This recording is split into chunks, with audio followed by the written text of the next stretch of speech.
los porqués, viene para aprender en este día martes. Usted no se puede despegar de la sintonía de UCB Televisión. Desde ya puede empezar a visitar la página web www.hectorbelismesa.com, a quien recibimos, por supuesto, en este plató. El teledocente. El gran docente, ex docente. Teledocente. A ver, así, está bien. No estaba mirando el PC. Ya mira, Héctor Belismesa, que además les quiero contar algo. Ya nos sacamos una fotografía que las vamos a subir a Instagram, tanto el de Héctor como el mío. Muy bien. ¿Cuál es tu Instagram? ¿Belis Mesa? Belis Mesa. Asiento Belis Mesa. Muchas gracias. Excelente. Acá, ¿no es cierto? Sí, claro. Como me enseñaron. Oiga, Primero el regalo. muy bien. Ah, muchas mire gracias. qué bonito el regalo. Este es tu penúltimo libro. Es que, mira, el libro, Antepenúltimo es libro. que no es mío, ¿ah? Si tú te fijas, el libro es de Mark Twain. Ya. Es una curiosidad. ¿Por qué es una curiosidad? Porque durante 26 años Mark Twain no quiso reconocer que había escrito ese libro. Ah, mira. ¿Por qué? Porque en el siglo XIX fue considerado el libro más pornográfico que se había escrito en Estados Unidos. Entonces, como Mark Twain había escrito Las aventuras de Tom Sawyer y de Huckleberry Finn, Príncipe y Mendigo, no se quiso asociar a ese libro. Ya. No, Pero que- lo más curioso es que no es un libro pornográfico. Yo creo que fue un error que se cometió de apreciación en la época en que se hizo ese libro, porque yo lo edité acá en nuestro país, la versión que aparece en la que yo hice. Perfecto. Y es un libro irreverente. Es irreverente. Que es la historia de una reunión de la reina Isabel I de Inglaterra con Shakespeare, que se cumplen en unos días más 400 años de su muerte. Toma. Ben Jonson y otros intelectuales, y uno de ellos se tira un pum. Y eso lo todo, y eso lo irreverente. No, y hay que descubrir quién se lo tiró el pum. Ah, mira. Entonces eso no es pornografía, eso No, es irreverencia. Irreverencia. Oiga, El libro ¿puedo? es genial, ¿ah? Genial, no, maravilloso, me lo voy a leer porque además es cortito. Oiga, don Héctor, estábamos fuera de pantalla y un miembro de nuestro equipo, se lo quiero preguntar, no voy a decir el nombre, la verdad que está un poquito enfermo, está resfriado, entonces me siento como el Loli. ¿De dónde viene esa frase? Sí, No se dice. Sabes que tú que acabas de dar la respuesta, porque usaste la palabra a que se refiere un miembro de nuestro equipo. Dije, no sé, a buen entendedor, pocas palabras. Ya, me quedó clarito. Ya. Ahí lo vamos a dejar. Dejémoslo hasta ahí. Hasta ahí nomás. Ya. Vamos a empezar con vamos a empezar con todo lo que usted pregunta a través de la página web de www.hectorbelismesa.com. Dice, con motivo de la maratón del domingo pasado, la mayoría de los medios de comunicación informaron que los triunfadores en las principales categorías habían sido kenyatas. ¿Es Kenyata el gentilicio de Kenia? Mira, ¿Por qué? ¿Se dice Fíjate que- Kenyata o no se dice Kenyata? fíjate que es bien curioso lo que ocurrió el domingo, porque mucha gente también preguntaba, bueno, ¿es el maratón o la maratón? ¿de veras? mira. ¿Ah? Se puede decir de las dos maneras. La programa. Pero si tú partes diciendo el maratón, tienes que seguir diciendo el maratón. maratón. Por un tema de concordancia. Ya. Pero si partes y prefieres decir la maratón, dices la maratón. Ok. Es una palabra ambigua. Con respecto a lo segundo, yo vi que muchas personas reclamaron en los MEP a través de las redes, porque ¿qué es lo que ocurre? ¿Cómo se llama el país? Kenia. Kenia. Kenia en castellano. Ya. Por lo tanto, yo fui al diccionario y ¿cuál es el gentilicio? Es keniata. Keniata. Ah, ese es el que reconoce la RAE, pero informalmente también keniano. Pero la RAE no lo reconoce. ¿Por qué se produce el error? Porque efectivamente se produjo un error. Porque en inglés es Kenya, con Y. Con Y. Una vez más se nos mete en nuestro Claro, idioma el inglés. entonces hay una tendencia a veces, o por error o por otra naturaleza, a tomar el inglés como el modelo para crear la nueva palabra, en este caso el gentilicio. Y ahí entonces yo creo que se produjo el problema. La palabra Kenya significa montaña luminosa en idioma swahili. Ya. Y curiosamente el dígrafo NY en swahili se pronuncia ñ. Por lo tanto, en su lengua natal es Kenia. Kenia. Kenia. Ok. Y ahí viene toda la De ahí, pero es confusión y todo. keniata. Keniata. Keniata. Me parece espectacular. Vamos aclarando lo que pasa este fin de semana. Además, estamos súper actuales con Héctor Belismesa. Y a propósito de actualidad, dice el domingo pasado, a raíz del escándalo que generaron la divulgación de los Panama Papers, se usó profusamente la palabra inglesa offshore, que para referirse a un tipo de empresas que eluden impuestos en sus países de origen. ¿Qué significa literalmente el vocablo offshore en castellano? ¿Y cómo se podría reemplazar esta palabra en nuestro idioma para que todo el mundo entendiera claramente de qué se trata todo este asunto? Ustedes no sé si se van a acordar que no solamente se usa en el ámbito financiero esta palabra. Me parece que hay unas competencias de veleros también que son offshore. Offshore. Claro, ¿qué significa? Literalmente significa costa afuera, es decir, en alta mar, Ya. fuera de aguas territoriales. Ya. Eso significa literalmente la palabra. Por lo tanto, se puede usar en líneas muy generales como en el extranjero o extraterritorial. Ya. ¿Pero a qué se refiere lo que tú estás diciendo, que tiene que ver con esta investigación que le han titulado los papeles de Panamá o Panama Papers. que suena más elegante? Sí.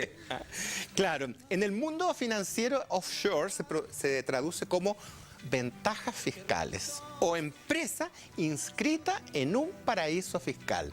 Entonces, así se traduciría. Entonces, la frase, por ejemplo, es fulano de tal está vinculado a una empresa offshore. Ok. Si tú lo quieres decir en castellano completamente, tendrías que decir fulano de tal está vinculado a una empresa inscrita en un paraíso fiscal. Y ahora Y hablas en castellano completamente. completamente castellano. Sin necesidad de acudir a una palabra en inglés. Ahora, ¿por qué se usa esto de paraíso fiscal? ¿De dónde viene el concepto paraíso fiscal? Impuesto cero. Cero, claro. Creo que no lo van a tratar a usted. Hoy día con el abogado Ricardo Ibáñez. Claro, él lo van a tratar. Pero que se lo aprovecho a preguntar a usted, ¿qué significa Claro, este paraíso los fiscal? paraísos fiscales son lugares que el impuesto es cero. Entonces, ¿qué es lo que pasa? Que tú creas empresas en los cuales tú tienes tu dinero allá y esa empresa no paga impuestos. No tributa. No tributa. Hoy día es bien, yo diría que es mucho más fácil el tema tributario hoy día, en líneas muy generales, porque yo no soy un experto, pero lo tuve que ver por problemas que a veces uno trae dinero de fuera. Ya. Que existe lo que se llama no existe la doble tributación. Entonces, Ya. cuando tú tributas, ganas dinero fuera, pagas los impuestos en ese país donde te pagaron o en tu país, tú eliges. Ya, perfecto. Yo he elegido pagarlos acá, por Ya. ejemplo. Y tú después tienes que emitir una Pero boleta para poder... en los paraísos fiscales no. Ya, perfecto. Entonces por eso la gente se va a estos paraísos fiscales. Claro, El claro. baile dejado. Ya. Vamos. Claro, pero él te lo va a explicar como corresponde. Perfecto, el abogado viene ya, Claro, el abogado Ricardo Ibáñez. experto Le mando que un lo- saludo al gran baile dejado, el inventor. Te echamos de menos, guatón. Marcelina Bruna de Santiago tiene una duda. ¿Qué significa que los pollos y pavos que se venden en supermercados están marinados? ¿Tiene algo que ver con la palabra marinar con el mar?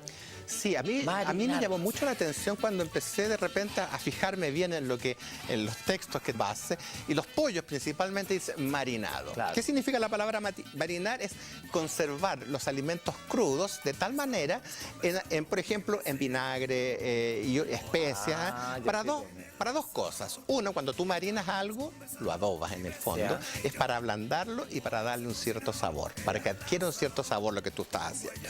Y la palabra marinar en francés significa precisamente adobar. Entonces, cuando se marinan las carnes, por ejemplo, y las aves, se hacen con el propósito de conservarlas mejor, pero además de darles un cierto sabor. ¿Y por qué marinar? Porque los primeros productos que se empezaron a conservar de este modo fueron los pescados. Pescados. Es Ah, decir, mira, muy productos bien. del mar. Entonces, por eso se usa la palabra marinar, que tiene esa relación con el mar, pero indudablemente no solamente los pescados son adobados. O marinados, sino que también la carne, el cerdo Y los pavos, y como dice las acá. carnes blancas. Carne blanca. Oye, yo pensé que marinar era de que se conservaba, mira las cosas que uno se imagina, que se conservaba en sal, y la sal viene del mar. Claro. Marinar. Sí. No era- Porque ojo que Pero los productos también se están equivocados, los productos están se conservaban equivocados en tú, sal. porque en el pasado los productos Claro. se conservaban en sal. De hecho, el charqui, por ejemplo, era en sal y al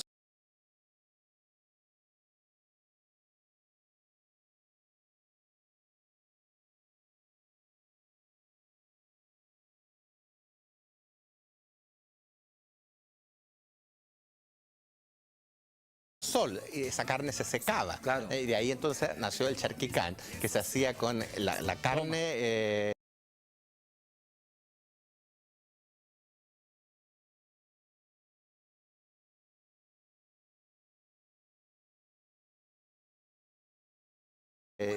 Convertida en charqui. La palabra charquicán significa el guiso de charqui, que era la única forma que había en esa época para mantener la carne. Y ahí viene entonces el ojo al charqui.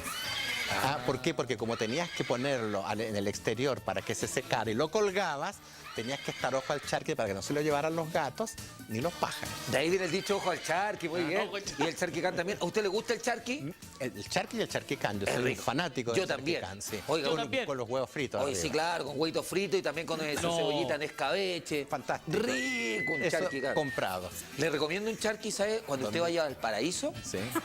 se me va. Es que le gusta la recomendación a Héctor. Se me va en Valparaíso a un restaurante que se llama Vinilo. Ah, sí, pero sí, ¿Ha está estado muy de ahí? moda. No, pero he leído mucho de él. Y en Vinilo pide el charquicán. ¿Ah, sí? Sí, muy rico. Ya, Mire. yo soy fanático. Yo hago charquicán, ¿eh? Ah, mira. Yo lo Muy cocino, rico el sí. charquicán. Nos vamos a la siguiente. Dice, Javiera Paz de La Calera tiene una duda con el vocablo lulo. Ella quiere saber si es buena, si es una buena o una mala palabra. ¿Se puede usar con toda confianza la palabra lulo? Incluso yo una vez conocí a alguien que le decían el lulo, no sé cómo se llama. El lulo social. El lulo social, por favor, de la Universidad de Chile. El lulo, sí, Claro. claro, claro. A ver, según el diccionario, la palabra lulo significa manzanita de pequeña de color verde que se usa para conserva. Es una naranja verde y pequeña. En Colombia, un lulo, si tú pides un lulo, te ¿Ya? van a dar una naranja. Ah. No pidas un lulo en Chile. Ahora, porque tiene otro perdón, ¿en significado. Colombia? En Colombia. Mira, Claro, mira. Los lulos son estas naranjitas verdes para conserva. Pero en nuestro país, el lulo es todo lo que tiene que ver con algo que tenga una forma cilíndrica, la forma de un rodillo. Y por ejemplo, entonces, en el pasado, algunos crespos de las mujeres que se los hacían en la frente le llamaban los lulos, que Sí. le caían en la frente. El uslero, en alguna oportunidad también se le llamó el lulo. Pásame Lulero. el lulo para estirar Claro. la masa. Y finalmente, que es donde apunta la pregunta, el lulo también es un excremento cilíndrico. Ya. Entonces, por eso también ella pregunta si es una mala Sí, o una buena palabra. Yo siempre digo, todo depende del contexto en que se usa la palabra. Claro. Cuidado, no vayas a pisar el lulo, ya sabemos a lo que se refiere. Y está bien Pero pásame utilizado. el lulo, También.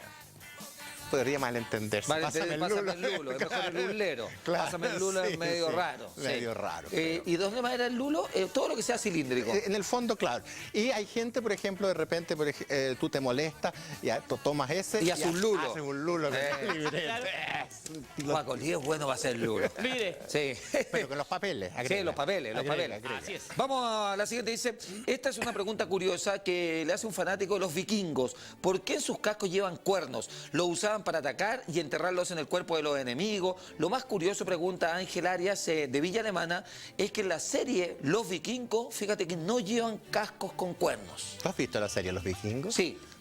Es fantástica, Sí. es excelente. Tú sabes que además la produce History Channel. Sí, claro, la Claro, están dando en entonces, el cable. además es una serie que tiene un respaldo histórico muy importante, yo diría que, y que está basado. Ese es el casco de los vikingos, para que tú lo estás mirando. Tú estás mirando detrás de mí. Claro, ese es el casco de los vikingos, que si tú te das cuenta, no tiene los cuernos. ¿Por qué?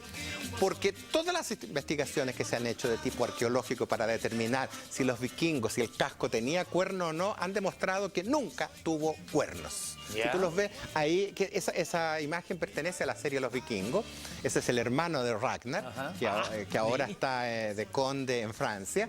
Si te fijas, el casco que lleva el que está detrás de él es el verdadero casco vikingo que no tiene los cuernos.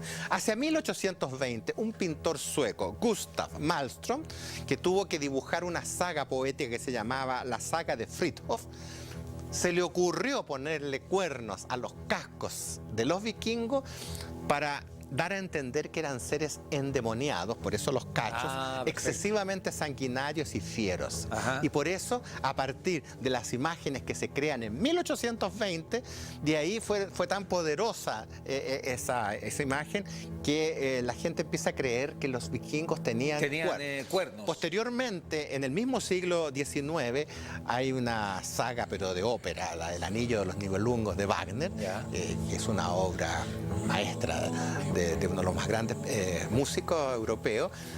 También usaron Cascos con cuernos. las valquirias usan los cascos con cuernos. Ok. Entonces, y quedó con la idea de que ellos usaban cuernos, lo que no es verdad. Verdad. Nunca usaron cuernos. Ok, queda absolutamente aclarado para nuestra televidente. Otra pregunta, mi querido Héctor, dice, ¿cuál es la procedencia del sustantivo bulín? ¿Está bien dicho así? Bulín. Para referirse a un departamentito secreto y un monono para las maldades del cotidiano vivir. No se identificó quién hizo la consulta porque debe estar haciendo muchas maldades, pero quiere que le le contestemos eso acerca de estos departamentitos. Claro, el ¿Bulín o bulines? El plural son los bulines, pero a ver, en Argentina, que es de donde viene la palabra, es un término jergal, el bulín es ese departamentito que él describe, donde mucha gente lo tiene por ahí chiquitito, donde va a hacer sus necesidades, no fisiológicas, sino que de las otras. De la otra. También son fisiológicas. Claro. Entonces, además como hace muchas, entonces le sale más barato tener un departamentito, ya. Ese es el bulín. Ese es el bulín. Ese es el bulín. Oye, en el centro de Santiago está lleno de bulín. Pero el bulín en general, no lo confundas con los departamentos que se arriendan por horas. No. El bulín es tu departamento. Cuando te lo permite y lo puedes, entonces tú tienes tu bulín ahí, entonces cuando quieres ser infiel vas para allá, lo que no debería ser. Pero en fin, viene de bolín, que es una palabra italiana que significa cama, porque lo más indispensable que tiene este departamento es la cama. Es el resto y un pequeño refrigerador para guardar algún vituperio. Un poquito de alcohol, claro, un poquito de algo que te genere un poco de entusiasmo o más entusiasmo. Yeah. Y otros dicen que viene del francés volant, que significa el hueco donde anida la paloma. Es el equivalente. Los franceses lo llaman de otra manera, y yo cuando era chico lo escuchaba así, garçonnière. Más de alguna vez escuché en la casa, pero si ese tiene una garçonnière, y siempre yo quedaba pensando, ¿qué será la garçonnière que tiene este? Claro, la garçonnière era el bulín. Perfecto. Ese departamentito que no pasa de moda. No pasa de moda, siempre en toda época hay bullying. Alguien que tiene alguien tiene un bullying. Vamos a la siguiente, Francisco que Fernández. no hacen bullying ahí, el bullying, no hacen bullying. No hacen bullying. No. Bueno, más de algunos le tienen que haber hecho bullying, ¿ah? De repente llegó al departamento y no pasaba nada y le hicieron bullying. Vamos al siguiente. Dice Francisco Fernández, quiere que le aclaremos lo siguiente. En castellano, la doble negación anula la negación. Es una pregunta. Pone un ejemplo para que se entienda. Dice, no lo sabe nadie. ¿Está bien esta frase? O otra frase, por ejemplo, no voy nunca al cine. Es que hay mucha gente que dice que esa frase anula la negación. Si tú la observas y la lees, te entra la duda. Si dice, no lo sabe nadie, ¿no sería mejor decir lo sabe nadie? Y claro. ahí, ya. Pero como esto hay una redundancia ahí. No lo sabe ¿qué es lo que nadie. pasa? La Asociación de Academias de la Lengua permite hoy que tú puedas combinar el adverbio no, que está al principio, con cualquier otro elemento también negativo. Por ejemplo, no lo sabe nadie. No voy nunca al cine. No lo haré jamás. Y la academia dice que ese tipo de frase lo que hace es reforzar el sentido negativo de la frase. Okay. Por lo tanto, es correcto. No lo anula, lo refuerza. Lo refuerza. No me Entonces escucho es nada correcto aquí, decirlo. Claro. No lo escucho nada. No, esta es una frase No me que se escucho escucha nada siempre en este aquí, programa. No te escucho nada aquí, güey. Ahí está. Claro, es para reforzar el aspecto negativo que tú quieres resaltar. Perfecto.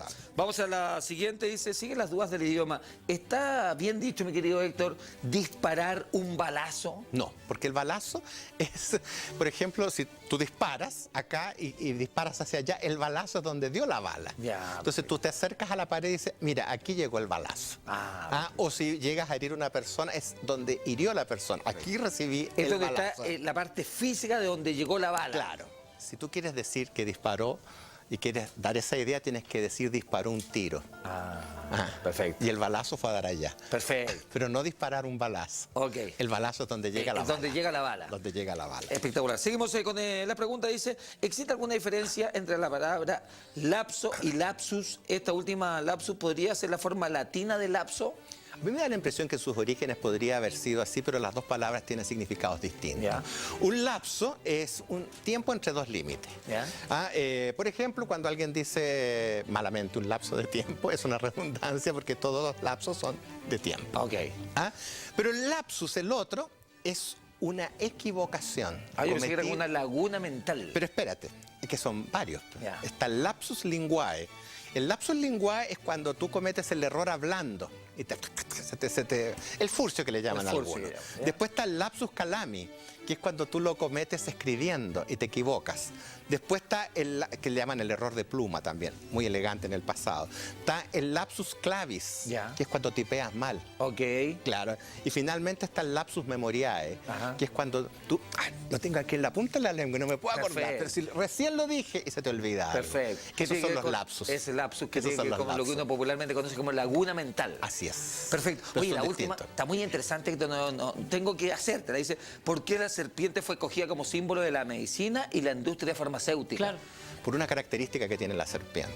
Es un animal que vive bastante tiempo. Ya. Se han observado que pueden llegar a vivir 40 años. Ya. Y lo que se dice es que la sabiduría es consecuencia de la experiencia y de los años. Perfecto.